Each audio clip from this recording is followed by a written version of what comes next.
할렐루야.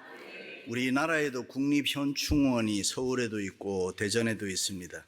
미국의 국립묘지인 알링턴에는 남북 독립전쟁 이후에 미국 역사를 지킨 사람들의 묘지가 있습니다. 이곳은 미국의 과거 역사를 담은 곳으로 미국이라는 나라를 이해하는 사람들에게 대단히 중요한 곳입니다.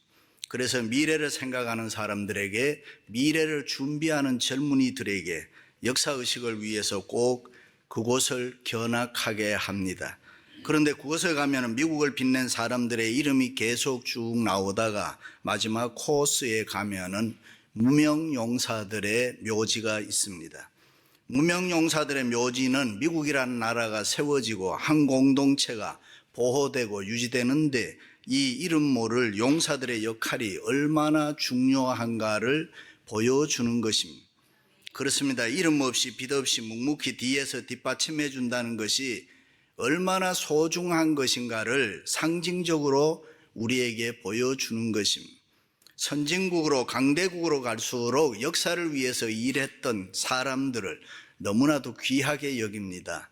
그들은 그 시대가 요구하는 것이라면 죽음도 겁내지 아니하고 자기의 몸을 희생하며 아낌없이 조국을 위해서 던졌던 사람들입니다. 그러므로 그들을 귀하게 여기는 나라와 공동체는 결코 망하지 않습니다. 그 나라와 공동체가 얼마나 강하고 힘 있는가는 역사가 우리에게 보여주고 있는 것입니다.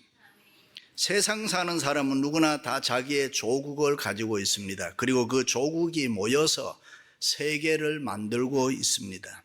오늘 8.15 강복절 77주년 기념주의를 맞아서 우리의 조국을 다시 한번 생각하면서 지금도 전쟁을 하고 있는 우크라이나를 비롯해서 세계 모든 민족에게 평화가 있기를 바랍니다. 할렐루야. 오늘 두 가지 말씀 나누려고 합니다. 하나는 우리의 조국을 위해서 기도해야 합니다. 우리는 미국에 와서 잘 살고 있지만 항상 조국을 사랑해야 합니다. 조국을 사랑하는 생각, 세계 평화를 꿈꾸는 생각, 그것은 우리로 하여금 기도하게 합니다.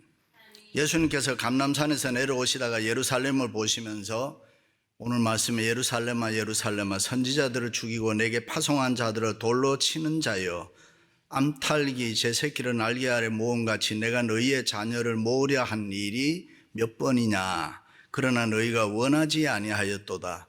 예수님께서는 예루살렘 조국에 탄식을 했습니다. 그리고 십자가 지시고 골고다 올라가실 때 예루살렘 여인들이 예수님 따라오면서 눈물을 흘렸습니다. 그때 예수님께서 뭐라고 했습니까? 예루살렘의 딸들아 나를 위해 울지 말고 너와 너희 자녀를 위하여 그리고 너희 집과 너희 조국을 위해서 울라고 나라를 위해서 말씀했습니다.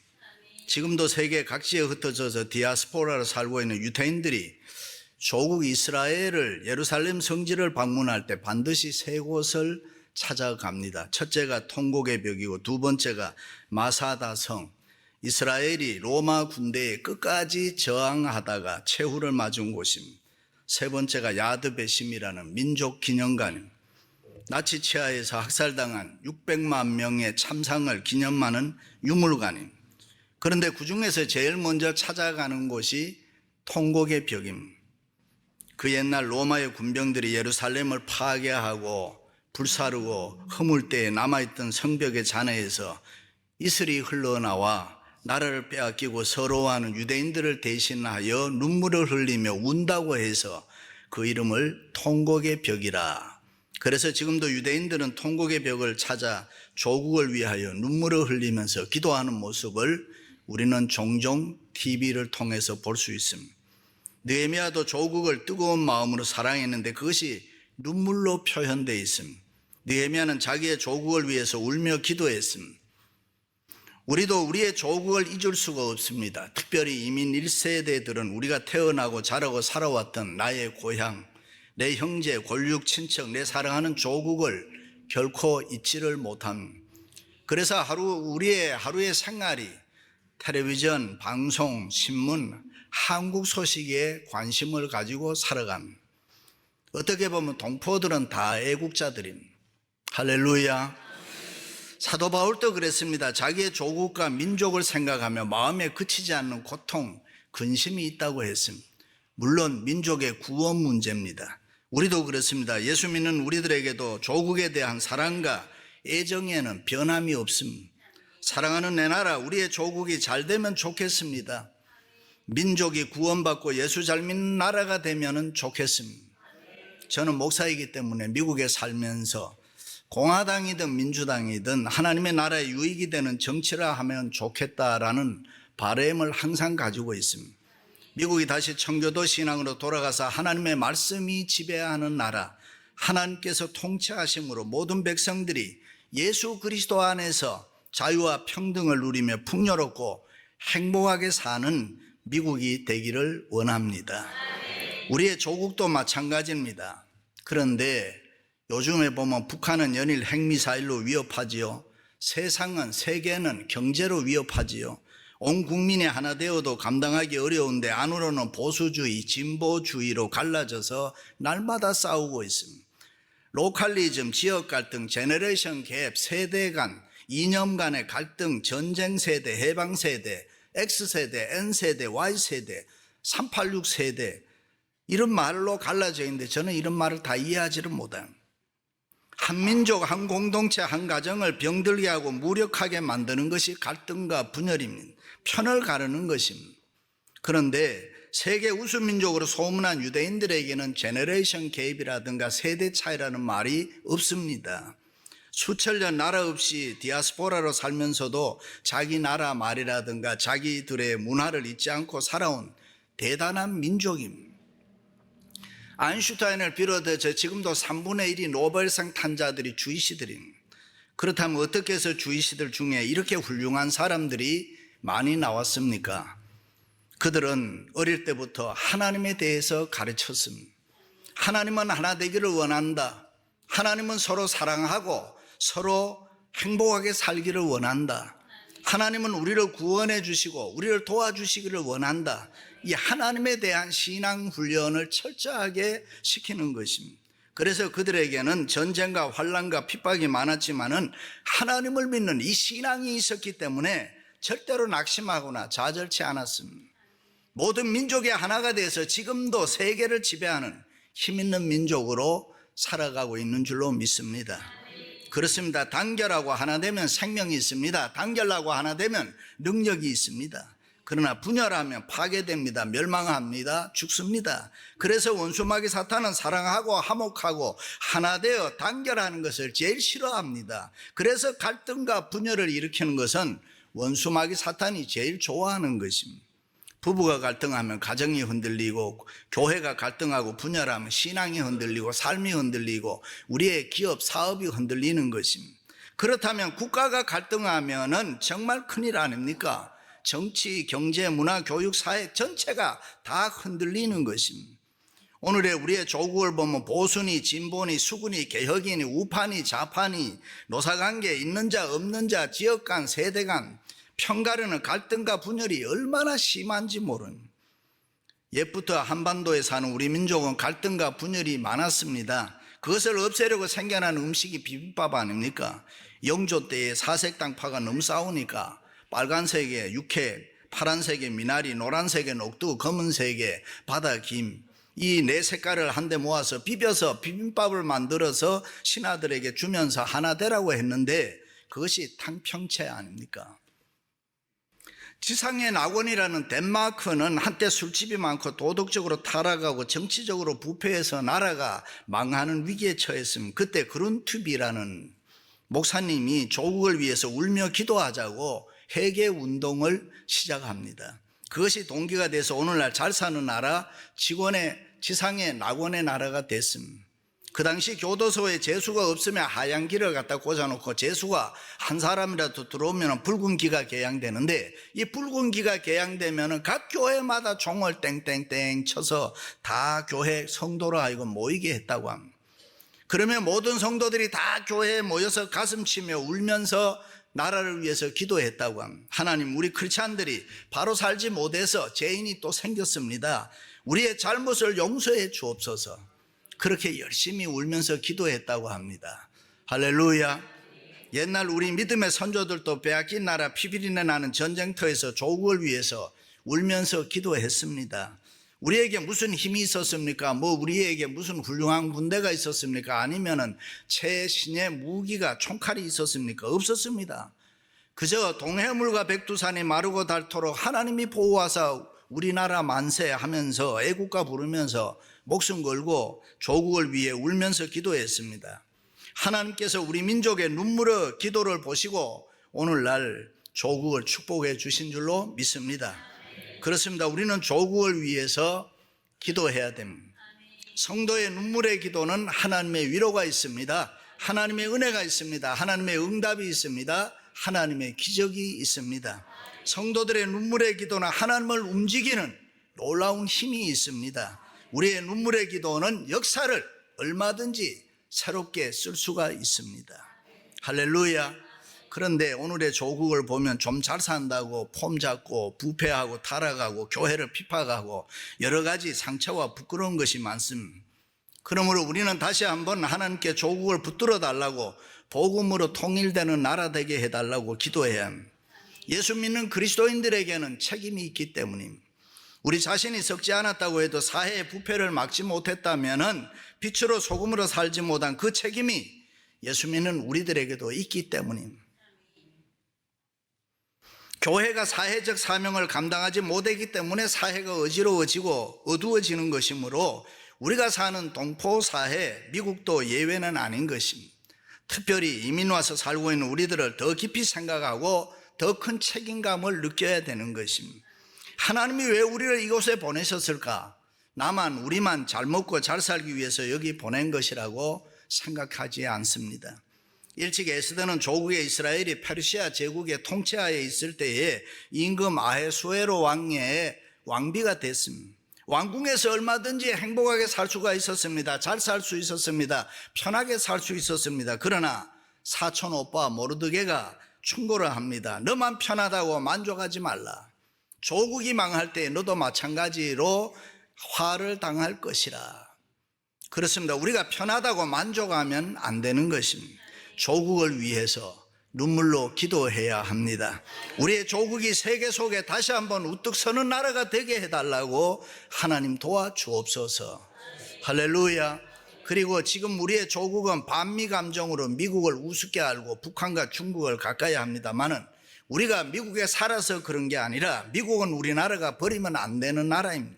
왜 그러냐고요? 미국은 우리나라에 너무나 더 필요한 나라입니다.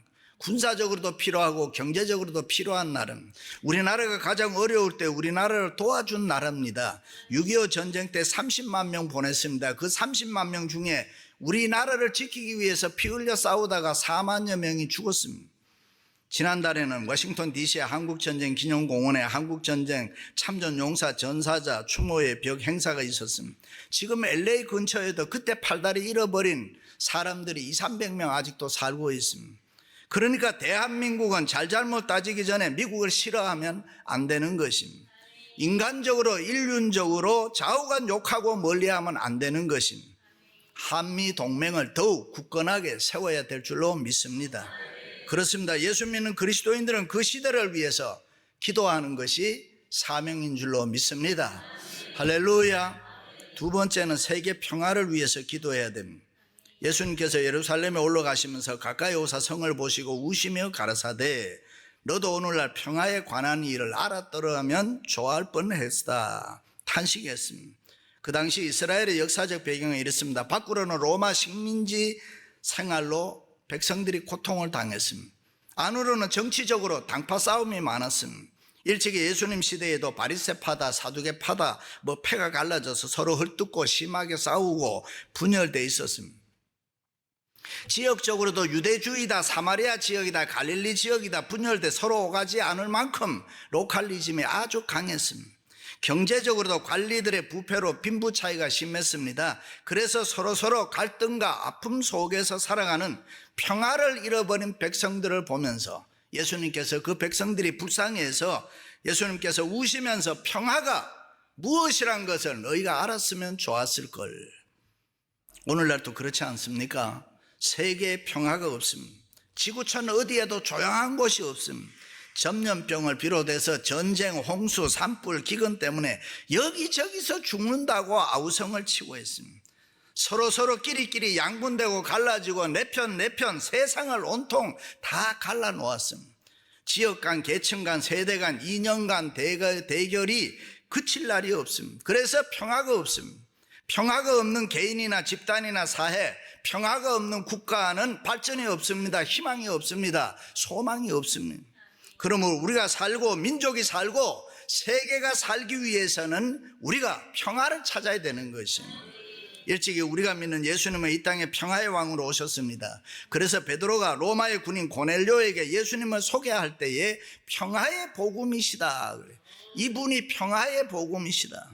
그러므로 누구나 예수 그리스도를 영접할 때 먼저 마음의 평화를 얻습니다. 마음속에 있는 죄의 요소들, 분노와 미움과 거짓과 욕심을 일으키는 마귀들을 다 물리치게 되는 것입니다. 예수 그리스도를 받아들이면 마음을 정결하게 해서 평화 하나님 주신 선물 평화가 저절로 우리에게 찾아오는 줄로 믿습니다. 할렐루야. 그렇습니다. 예수님은 평화의 주인입니다. 평화의 능력입니다. 예수님이 계시는 곳에는 언제나 평화의 역사가 일어났습니다. 그러므로 예수님을 따르는 우리들도 세계 평화를 위해서 일해야 되고 세계 평화를 위해서 기도해야 됩니다. 그것이 하나님의 자녀의 본분입니다. 세계 평화를 위해서 누가 내 편이 되기를 기다리는 것이 아니라 내가 먼저 당신의 편이 되는 노력이 필요합니다. 그냥 내 편만 만들려고 하면 이 평화라는 게 깨집니다. 불신과 대립만 생깁니다. 내가 상대방의 편이 되면 됩니다. 그럴 때 저절로 평화가 생겨납니다. 신앙생활도 마찬가지입니다. 하나님을 내 편으로 만들려고 하지 말고 내가 하나님 편이 되면 되는 것입니다. 미국 남북전쟁 때 처음에 북군이 밀렸습니다. 전쟁에서 패전의 소식이 백악관에 들렸습니다. 그때 군사령관이 링컨 대통령에게 보고를 합니다. 이럴 때 하나님이 우리 편에 계시면은 좋겠습니다 했습니다. 그 말을 들은 링컨 대통령이 정색을 하면서 하나님이 우리 편에 계시느냐 안 계시느냐가 문제가 아니라 우리가 하나님 편에 있느냐 하는 것이 더 큰 문제다. 그렇습니다. 우리 그리스도인들은 누가 내 편이냐, 무엇이 나를 이롭게 하느냐, 거기에 가치를 두면서 사는 것이 아닙니다. 하나님의 주권적 역사의 의미를 깨닫고 언제나 우리는 이 하나님 편에 서서 살아야 되겠습니다. 아비가일이 그랬습니다. 인간적으로 보면 나발은 남편이기 때문에 자기 편이고 다윗은 남편을 죽이려는 적이니까 원수입니다. 그렇지만 나발은 불의했고 다윗은 의로웠다라고 이야기합니다. 그래서 아비가일은 다윗 앞에 무릎을 꿇고 예물을 드리고 자기 남편의 잘못에 용서를 구하고 평화를 위해 노력했습니다. 여기서 다윗은 아비가일의 행동에 감동받고 싸우지 않고 되돌아갑니다. 그렇습니다. 평화는 기다리는 자에게 그저 주어지는 것이 아니라 평화를 위해서 기도하고 평화를 위해서 일하고자 하는 자에게 주어지는 것입니다. 2000년 기독교 역사를 볼 때 교회가 평화를 위해서 일할 때에 선교가 왕성하게 퍼졌습니다. 그러나 선교한다는 명분 아래 전쟁이 일으켰을 때는 오히려 선교의 문이 닫히고 말았습니다. 평화를 위해 일한 교회는 게르만족을 복음화시켜서 전 유럽을 기독교화했습니다. 그러나 중동 세계를 복음화시키려고 십자군을 조직해서 전쟁을 일으켰을 때에 중동은 선교의 문이 완전히 닫히고 이슬람이 되고 말았습니다. 12세기 이후 지금까지 중동은 기독교를 철저하게 적대시하면서 오고 있습니다. 그렇습니다. 평화는 차이점을 찾는 것이 아니라 공통점을 찾는 것입니다. 예수님 말씀하시기를 너희는 유대인이나 헬라인이나 종이나 자주자나 남자나 여자나 다 그리스도 예수 안에서 하나다라고 했습니다. 유대인과 이방인은 민족 지역이 다릅니다. 종과 자주자는 계층이 다릅니다. 남자와 여자는 성이 다른 것입니다. 그러나 예수님 안에 있다는 이 공통점을 하나 찾게 되는 것입니다. 그래서 아모스 선지자는 분단된 조국 이스라엘을 부를 때 절대로 남과 북이라고 부르지 않았습니다. 하나님의 선택된 언약의 백성이다, 야곱의 족속이다, 아브라함의 후손이다, 이삭의 후손이다, 뭐 그렇게 불렀습니다. 한 집안 한 민족임을 강조했습니다. 후일의 이스라엘 민족으로 하여금 민족 공동체, 이 회복의 꿈을 가지고 있었기 때문입니다. 그렇습니다. 우리는 한 걸음 더 나가서 세계 평화 공동체를 찾아야 됩니다. 세계는 하나인 것입니다. 남과 북도 하나인 것입니다. 한국과 미국도 하나인 것입니다. 예수님을 믿는 모든 사람들은 예수님을 중심으로 해서 하나의 공동체, 유니버설 처치가 되는 것입니다. 일찍이 예수님께서는 세상을 구분하지 않았습니다. 사람도 하나다, 세상도 하나다라는 것을 강조했습니다. 위와 아래, 너와 나를 대결적 관계로 구분한 것이 아니라 우리는 다 예수님 안에서 하나의 공동체다. 민족이 다르고 계층이 다르고 신분이 다르고 그러나 우리는 예수님 안에서는 하나다. 그것이 복음인 것입니다. 믿습니까? 할렐루야. 사랑하는 성도 여러분, 진정한 독립과 진정한 행복과 진정한 자유는 우리가 믿는 예수 그리스도밖에 없습니다. 정치, 경제, 문화, 교육, 철학 여러 가지 학문으로는 진정한 독립이나 자유를 줄 수가 없습니다. 유한한 이 세상의 것으로는 진정한 독립과 자유를 얻을 수가 없습니다. 그러나 예수 그리스도는 진정한 독립과 해방과 자유를 누구에게나 줄 수가 있습니다. 왜냐하면 예수 그리스도는 진리이기 때문입니다. 그러므로 누구든지 예수 그리스도를 믿음으로 영원한 천국을 소유하고 구원과 영생을 누릴 때에 진정한 자유와 독립과 평화를 누리게 될 줄로 믿습니다.